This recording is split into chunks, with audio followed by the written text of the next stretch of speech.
અંત સમયે તમારા જેવા વિચારો હશે એવી જ તમારી ગતિ થશે. માટે આપણે કહીએ છીએ કે અંત સમયે ભગવાનને યાદ કરો. પણ અંત સમયે ભગવાન ક્યારે યાદ આવે? જ્યારે પ્રથમથી તમે ભગવાનને યાદ કરતા હોય તો અંત સમય આવે, નહીં તો ન આવે.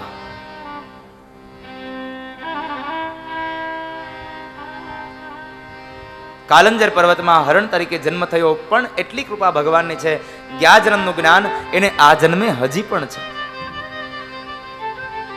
ધીમે ધીમે સમય પસાર થયો અને મૃગલાના શરીરની અંદર જે દેહ ધારણ કર્યો છે એનો પણ સમય આવ્યો અને પોતાના જ્ઞાનને લઈ અને હરણના શરીરનો ત્યાગ કર્યો અને વળી પાછો એનો જન્મ અંગીરા ગોત્રના બ્રાહ્મણ છે એમને ત્યાં એક બ્રાહ્મણને બે પત્નીઓ છે, એમાંથી એક બ્રાહ્મણ એક પત્નીને એક દીકરો થાય અને એક પત્નીને એક જોડલું થાય, એક દીકરો ને એક દીકરી. એ જોડલું છે એમાં જે દીકરો છે એ ભરતજી મહારાજ છે, એ ભરત છે. આ જન્મે પણ એને જ્ઞાન છે. સમય વ્યતીત થયો, ભરતજી મહારાજ અને એના ભાઈ મોટા થયા.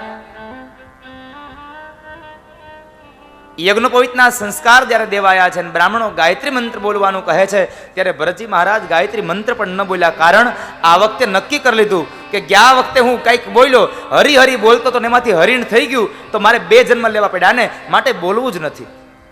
મૌન ધારણ કર્યું છે. મૌનને ધારણ કરીને બેઠા છે ભરત.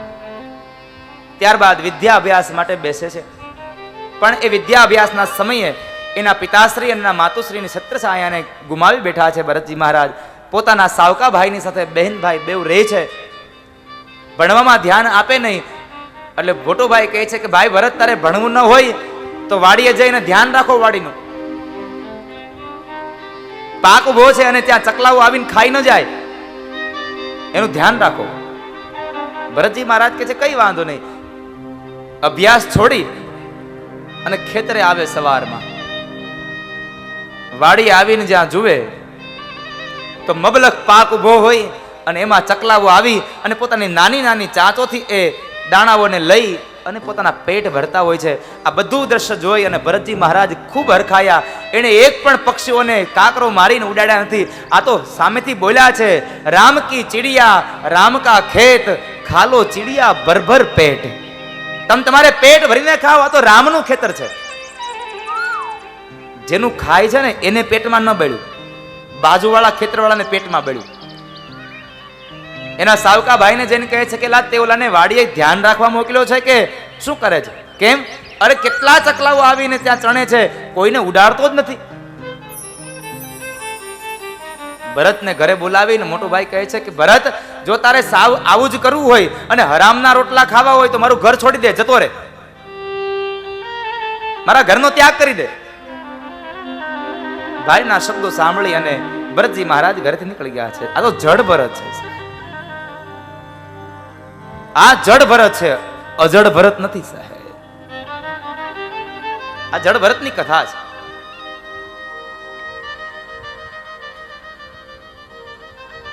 માર્ગમાં નીકળે છે, જંગલના માર્ગે ચાલ્યા જાય છે.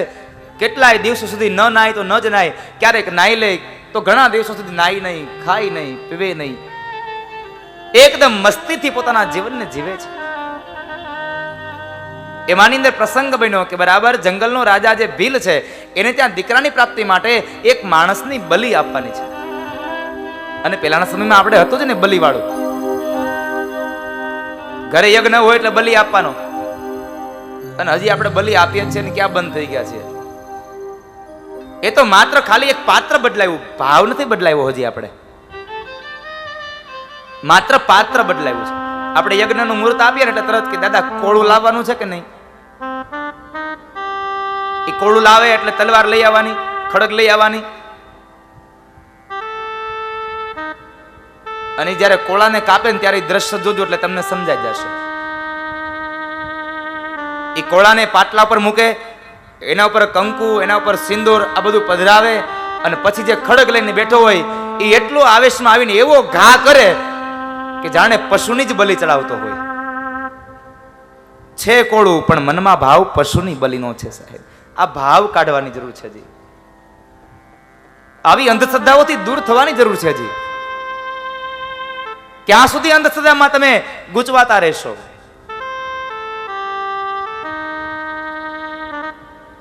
સાત્વિક બલિ ભગવાનને અર્પણ કરો.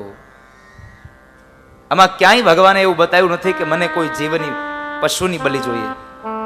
ભગવાનને સાત્વિક બલિદાન આપો, ખીર આપો, એને લાપસી આપો, એને મગ આપો, એને અડદ આપો, એને જુવાર આપો, એને રોટલી આપો. પણ આપણે મનમાં ભાવ કરીએ અને કોળું લઈ આવીએ અને એવું ખડકથી કાપીએ જાણે પશુનું મસ્તક કાપ્યું હોય.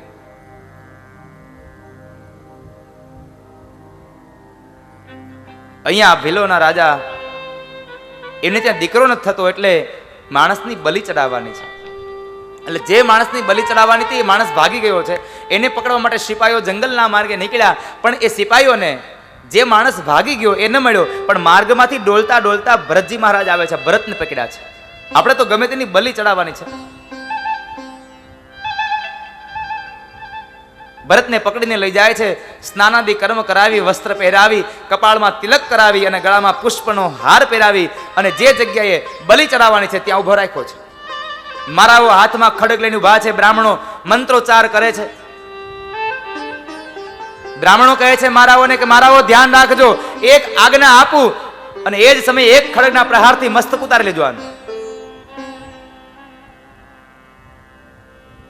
બ્રાહ્મણો કહે છે જરા કે નહીં કેવું મસ્તક નમાવે. મારાઓ કહે છે ભાઈ મસ્ત તારું મસ્તક નીચે નમાવ. ભરતજી મહારાજે મસ્તક નીચે નમાવ્યું, પણ મારાઓના હાથમાં રહેલી ખડગથી ડરીને નહીં, સામે મહાકાળી માતાજીની મૂર્તિ છે માટે માતાજીને વંદન કરવા માટે ભરતે મસ્તક નમાવ્યું છે. ડરીને નહીં પણ માના વંદન કરવા માટે એને મસ્તક નમાવ્યું છે. મસ્તક નમાવ્યું ને એ સમય બરાબર બ્રાહ્મણોએ આજ્ઞા કરી કે મારો. જ્યાં મારાઓ ખડગને લઈને મારવા જાય એ જ સમયે મહાભયંકર અવાજ થયો, મૂર્તિ ફાટી અને મહાકાળીમાં પ્રસન્ન થઈ. જે મારાઓ મારવા આવ્યા છે એ મારાઓને માં જગદંબાએ માર્યા છે અને ભરતજી મહારાજનું એમણે રક્ષણ કર્યું છે.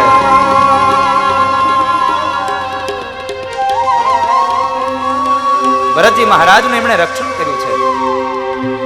માને પ્રસન્ન થયેલા જોઈ, પ્રગટ થયેલા જોઈ અને ભરતે દંડવત નમસ્કાર કરી અને માને વંદન કર્યા છે. માં, આજ આ મારાઓ મને લાવ્યા ન હોત તો હે ભવાની મને તમારા દર્શન ન થયા હોત.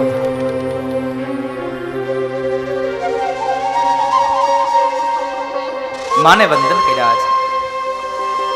માના દર્શન કરી અને એ પ્રક્રિયા માના વંદન કરીને એ પ્રસન્ન થઈ અને ભરતજી મહારાજ નીકળ્યા છે.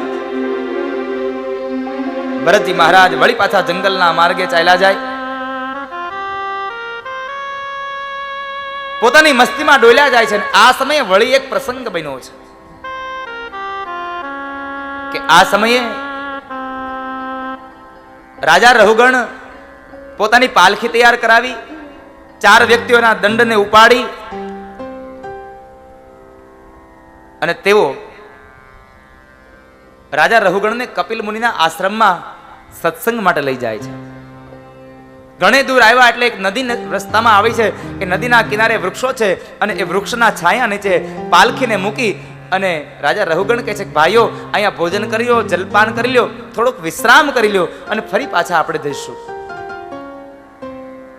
ભલે. અને એ સમયે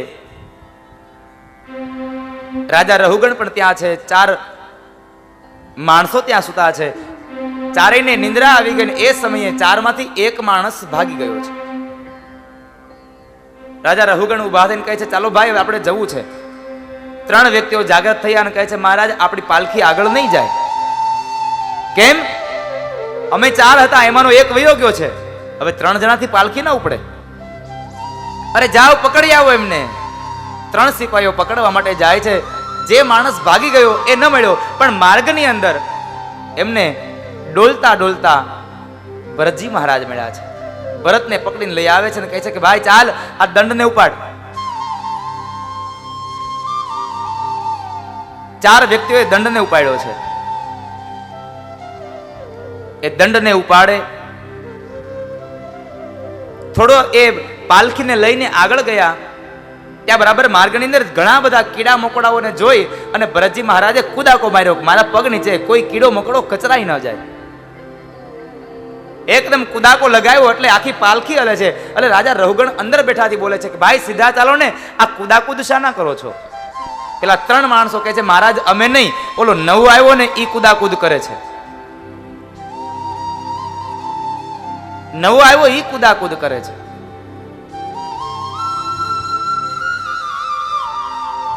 એને પણ સલાહ આપી કે એ ભાઈ જરા સીધો ચાલ ને. ભરતજી મૌન રહ્યા, ચાલતા ગયા, વળી થોડે દૂર ગયા, વળી પાછા કીડા મકોડા આવ્યા અને વળી પાછી છલાંગ લગાવી. એટલી બધી પાલખી હલી કે અંદર બેઠો રાજા રહુગણ એના માથામાં પાલખીનો દંડ વાગ્યો છે. પાલખીનો દંડ વાગ્યો એટલે એ ફરી પાછો પાલખીને ઉભી રખાવીને કહે છે કે ભાઈ આવું કોણ ચાલે છે? 3 વ્યક્તિઓ કહે છે મહારાજ અમે નહીં, આવડો આ હતો. રાજા રહુગણે એમને ચાબુકના મારથી મારે છે, છતાં પણ ભરતજી મહારાજ હસે છે. એટલે રાજા રહુગણ બોલ્યો છે એલા ભાઈ તને વાગતું નથી? આ મર્યાલાને જેમ તું સાવ દાંત કાઢતો રહે છે. ત્યારે ભરતજી મહારાજ કહે છે કે આજ હવે મારે બોલવું પડશે, કારણ જો નહીં બોલું ને તો સમાજના લોકો પણ કહેશે કે જેને ભરત મહારાજે જેને પોતાના ખંભે લીધો એનું શું થયું. હવે મારે બોલવું પડશે.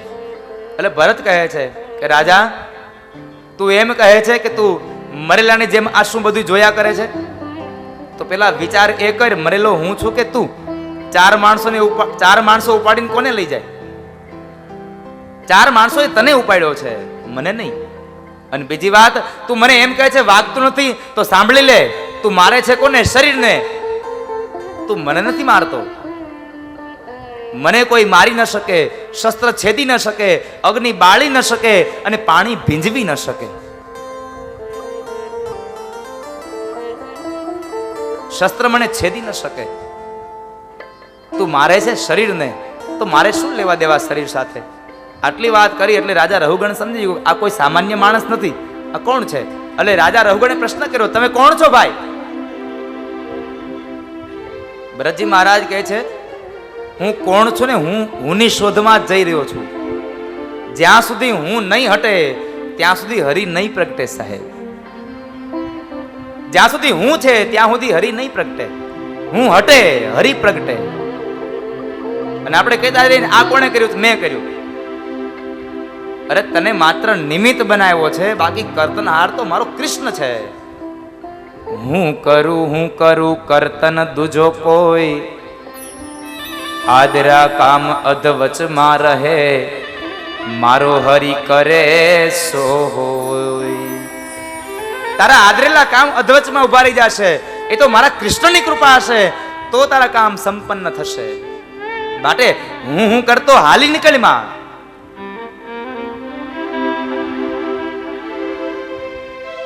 હું હટે અને હરિ પ્રગટે.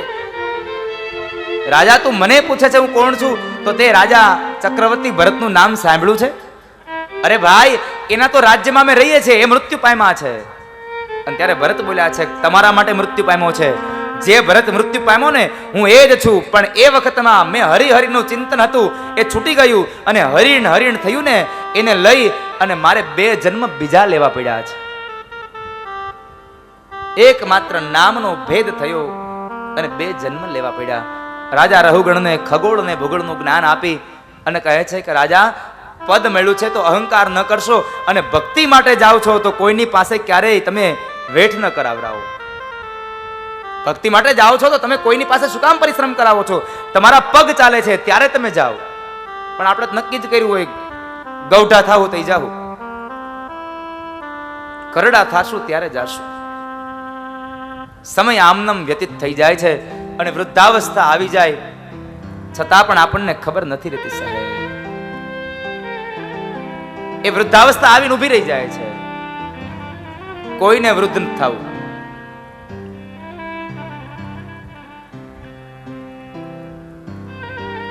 કારણ કે કોઈને મોટું થવું જ નથી સાહેબ. ઉંમરમાં તો કોઈને મોટું નથી થવું.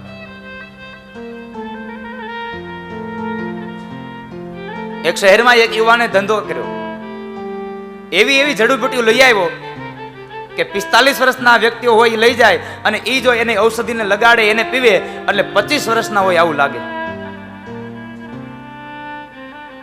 45 વર્ષનો જે માણસ એ ઔષધિને પીવે, એ ઔષધિને લગાડે એટલે 25 વર્ષનો હોય એવું લાગે. એટલે એનો મિત્ર મળ્યો, એને એના મિત્રના વ્યવસાયની ખબર પડી એટલે એનો મિત્ર એના ખૂબ વખાણ કરે, તો તારો ધંધો બહુ હાલશે. જેને ધંધો નાખ્યો ને એ કે છે હજી એકેય બોટલ નથી વેચાણી. કાં એ કે કોઈને 45 થયા છે કેવું જ નથી, કોઈને મોટું જ નથી થવું.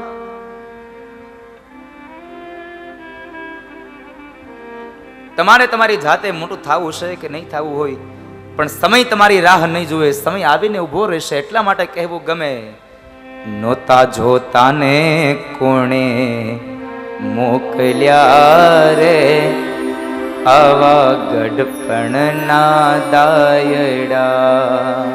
નોતા જોતાને કોણે મોકલ્યા રે આવા ગઢપણના દાડલા. નોતા જોતાને કોણે મોકલ્યા રે આવા ગઢપણના દાયડા. નોતા જોતાને કોણે મોકલ્યા રે આવા ગઢપણના દાડલા. નવા નવા દુખડા લાવ્યા રે આવા ગઢપણના દાડલા. નવા નવા દુખડા લાવ્યા રે આવા ગઢપણના દાડલા. કાળા ભમર કેશ કેવા હતા ફાફડા. કાળા ભમર કેશ કેવા હતા ફાફડા. કાળા ભમર કેશ કેવા હતા ફાફડા. ભમર કેશ કેવા હતા ફાફડા. રંગ એના કોણે બદલાવ્યા રે આવા ગઢપણના દાયડા.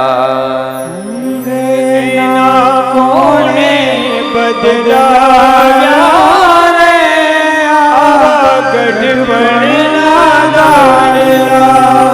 32 વેપારી ગયા હાટડી ઉપાડી. 32 વેપારી ગયા હાટડી ઉપાડી. 32 વેપારી ગયા હાટડી ઉપાડી. 32 વેપારી ગયા હાટડી ઉપાડી. કાને તે કોણે તાળા માર્યા રે આવા ગઢપણના દાડલા. કાને તે કોણે તાળા માર્યા રે આવા ગઢપણના દાડલા. નોતા જોતાને ક્યાંથી આવ્યા રે આવા ગઢપણના દાડલા. નોતા જોતાને ક્યાંથી આવ્યા રે આવા ગઢપણના દાડલા. કવિ એમ કહે છે 32 વેપારી ગયા હાટડી ઉઠાડી. મોઢાના 32 દાંત વયા ગયા અને વળી પાછા કાને તાળા લાગી ગયા. આ બધું આવ્યું ક્યાંથી? ખગોળ ને ભૂગોળનું જ્ઞાન વ્રજી મહારાજે રાજા રહુગણને આપ્યું અને પરમ જ્ઞાની બનાવ્યો છે, સદમાર્ગે વાળ્યો છે. એ કથા પંચમ સ્કંદની કથાઓને પૂર્ણ કરીને ષષ્ઠમ સ્કંદ નામનો મહિમા છે, નામના મહિમાની કથા છે. પણ આવો નામનો મહિમા છે તો 2 મિનિટ માટે નામ પણ લઈ લઈએ ભાવથી. કારણ કે ક્યારના બેઠા જો પગ જડાઈ ગયા છે.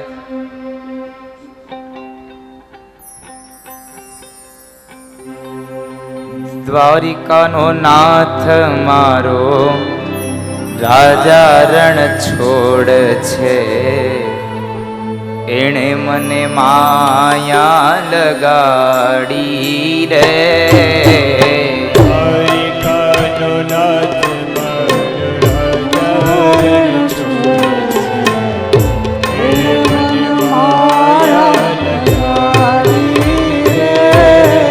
દ્વારિકાનો નાથ મારો રાજા રણ છોડ છે, એણે મને માયા લગાડી રે.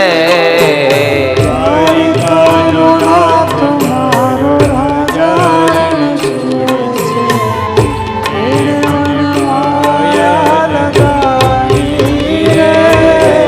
તમે મને માયા લગાડી મારા વાલા, તમે મને માયા લગાડી મારા વાલા.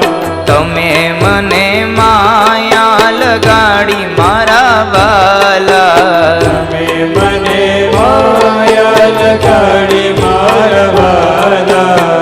એણે મને માયા લગાડી રે.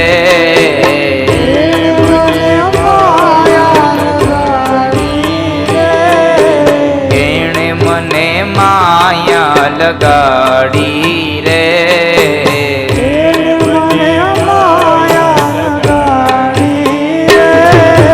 ગાયોનો ગોવાળ મારો રાજા રણ છોડ છે, એણે મને માયા લગાડી રે. ગાયોનો ગોવાળ મારો રાજા રણ છોડ છે, એણે મને માયા લગાડી રે. ગાયોનો ગોવાળ મારો રાજા રણ છોડ છે, એણે મને માયા લગાડી રે. ગાયોનો ગોવાળ મારો રાજા રણ છોડ છે, એણે મને માયા લગાડી રે. દ્વારિકાનો નાથ મારો રાજા રણ છોડ છે, એણે મને માયા લગાડી રે. દ્વારિકાનો નાથ મારો રાજા રણ છોડ છે, એણે મને માયા લગાડી રે. જય હો.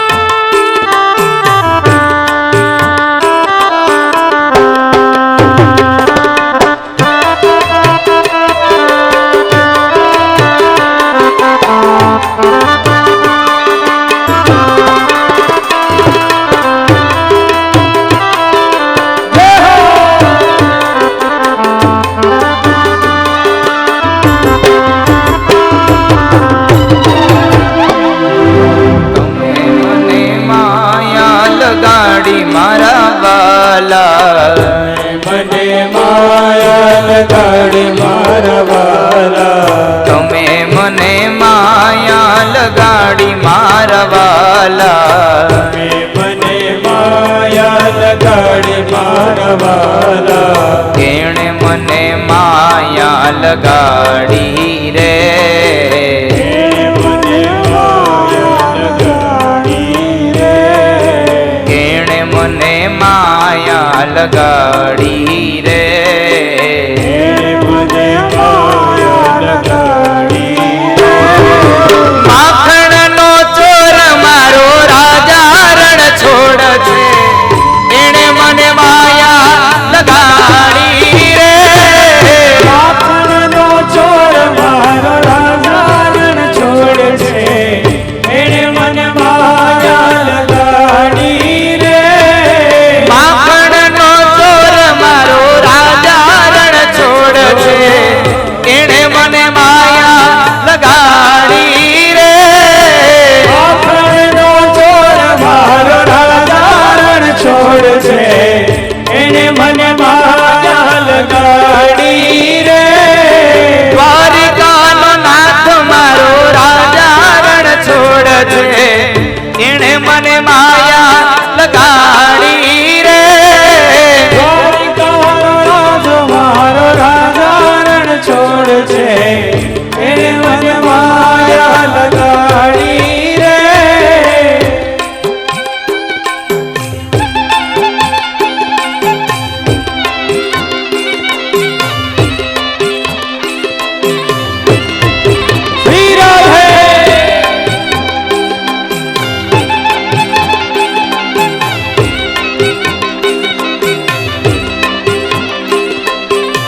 તમે મને માયા લગાડી મારા વાલા, મને માયા લગાડી મારા વાલા, તમે મને માયા લગાડી મારા વાલા, મને માયા લગાડી મારા વાલા, એણે મને માયા લગાડી રે, એને મને માયા લગાડી રે, કાને મને માયા લગાડી રે, કાને મને માયા લગાડી રે, રાધાનો શ્યામ મારો રાજા રણ છોડ છે, એણે મને માયા લગાડી રે, રાધાનો શ્યામ મારો રાજા રણ છોડ છે, એને મને માયા લગાડી રે, રાધાનો શ્યામ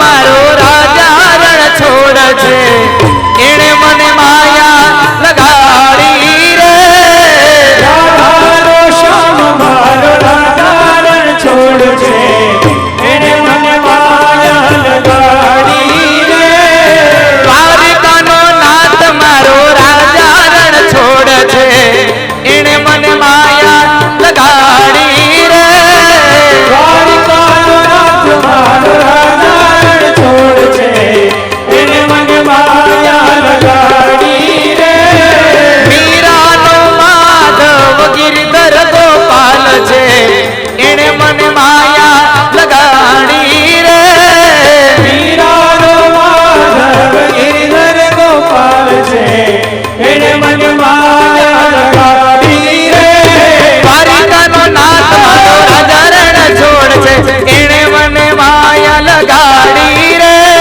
દ્વારિકાનો નાથ મારો રાજા રણ છોડ છે, એને મને માયા લગાડી રે, ગાયોનો ગોવાળ મારો રાજા રણ છોડ છે, એણે મને માયા લગાડી રે, ગાયોનો ગોવાળ મારો રાજા રણ છોડ છે, એને મને માયા લગાડી રે, તમે લોકો કથામાં આવો ને, કેટલા દિવસ તમારે કથા સાંભળવાની હવે?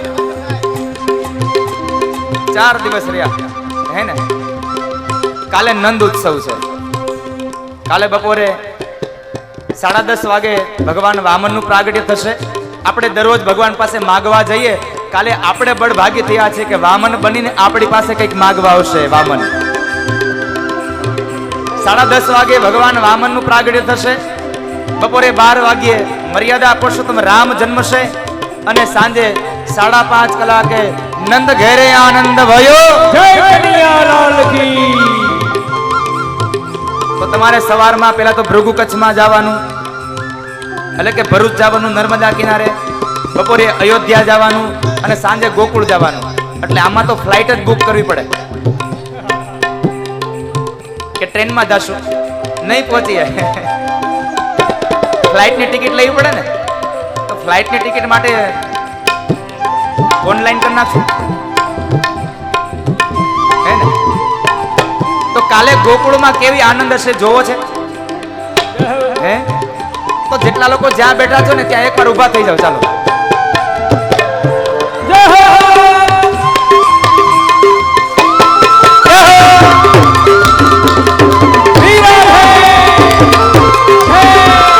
ગાયોનો ગોવાળ મારો રાજા રણ છોડ છે, એણે મને માયા લગાડી રે.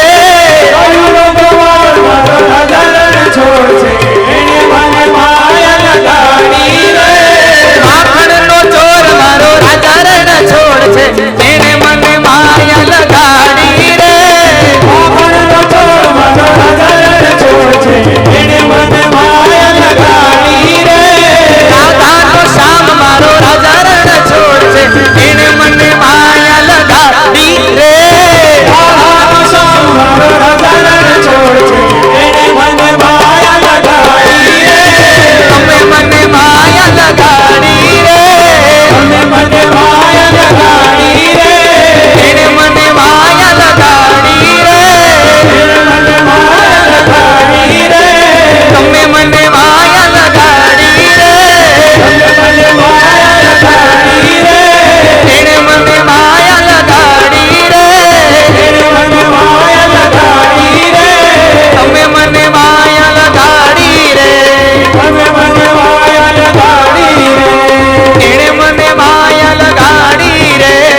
પરથી આ તો આટલો આનંદ આવ્યો તો હજી ઉભા ભાઈ અમે બધા હાથ કટાર રાખીને તાળીઓ પાડો તો ગાયોનો ગોવાળ મારો રાજા રણ છોડ છે એને મને માયા લગાડી રે ગાયોનો ગોવાળ મારો રાજા રણ છોડ છે એને મને માયા લગાડી રે તમે મને માયા લગાડી રે તમે મને માયા લગાડી રે શ્રી વૃંદાવન રાધે રાધે શ્રી વૃંદાવન રાધે રાધે રતિપુરા में राधे राधे रतिपुरा में राधे राधे बरसाने में राधे राधे बरसाने में राधे राधे गांव में राधे राधे गांव में राधे राधे रासलीला में राधे राधे रासलीला में राधे राधे श्री वृंदावन राधे राधे श्री वृंदावन राधे राधे प्रेम से बोलो राधे राधे भाव से बोलो राधे राधे प्रेम से बोलो राधे राधे भाव से बोलो राधे राधे हमारी प्यारी राधे राधे सबकी प्यारी राधे राधे राधे राधे राधे राधे राधे राधे राधे राधे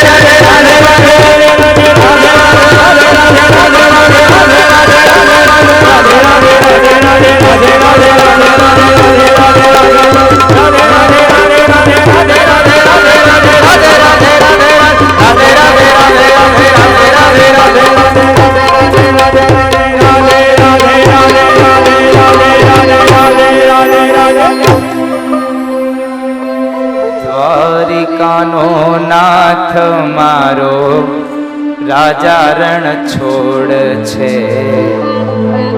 એણે મને માયા લગાડી રે દ્વારકાનો નાથ મારો રાજા રણ છોડ છે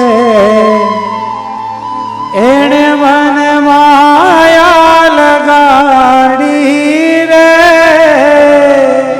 ગાયોનો ગોવાળ મારો રાજા રણ છોડ છે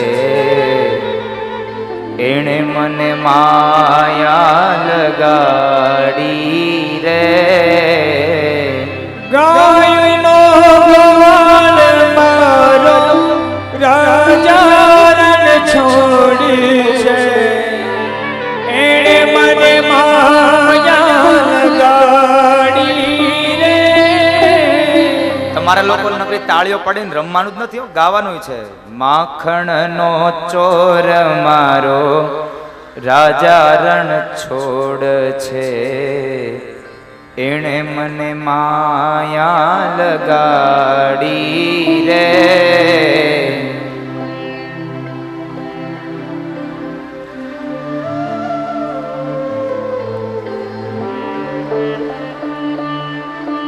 બોલો બાલકૃષ્ણ ભગવાન કી જય.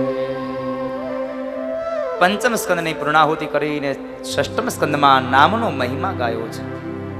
नाम लिया उन सब लिया सभी शास्त्र का भेद बिना नाम न रखे गया पढ़ पढ़ चारो वेद. રામચરિત માનસ કહે છે જેને નામ લીધું એનો ઉદ્ધાર થયો અને જેને નામ નથી લીધા એને ભલે 4 વેદ વાંચ્યા પણ એને પણ નરકનો અધિકારી બન્યો છે. बिना नाम नर के गया पढ़ पढ़ चारो वे. જેને નામ નથી લીધું એ નરકનો અધિકારી બન્યો છે. અને છઠ્ઠા સ્કંદની શરૂઆતમાં મહર્ષિ વેદવ્યાસ પોતાની કલમ ચલાવે. અજાત પક્ષા ઇવ માતર ખગા स्तन्यं यथावत् सतरां क्षुधार्ता प्रियं प्रियेव व्युषितं विष्णा मनोरविन्दाक्षदिद्रुक्षते त्वाम्. અજાત પક્ષા ઇવ માતર ખગા.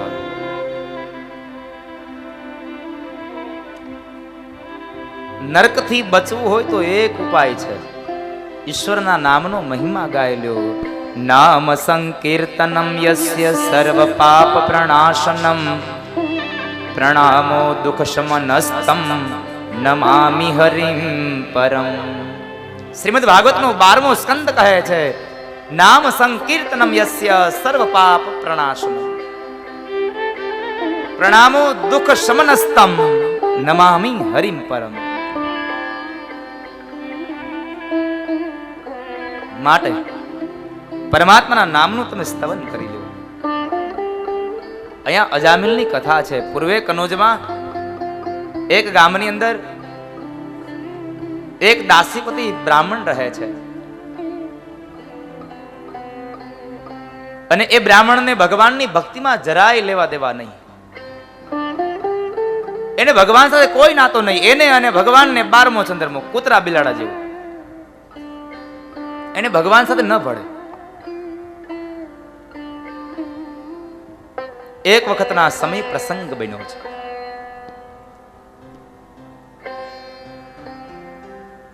કે એ પ્રસંગમાં અજામિલ પોતાના ઘરેથી નીકળીને પોતાના કાર્ય માટે જાય છે. એની પત્નીને ઘરે છે અને એ સમયે બરાબર ગામની અંદર 4 મહાત્માઓ પદયાત્રા કરતા કરતા નીકળ્યા છે. ગામના પાદર આવી અને કોઈકને પ્રશ્ન કર્યો કે ભાઈ તમારા ગામમાં કોઈ ભગતનું ઘર ખરું કે જ્યાં અમને બપોરનો પ્રસાદ મળે?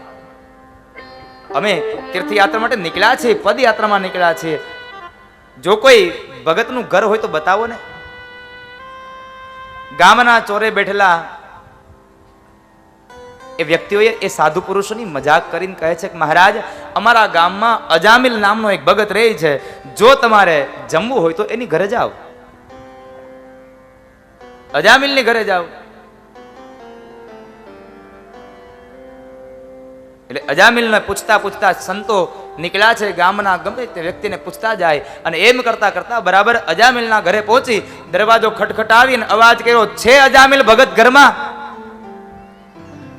હવે સાધુએ અવાજ કર્યો અજામિલ ભગત. અજામિલની પત્નીના કાને અવાજ પડ્યો અને એના કાન ચમક્યા. મારા ઘરવાળાને ભગત કીધો કોને?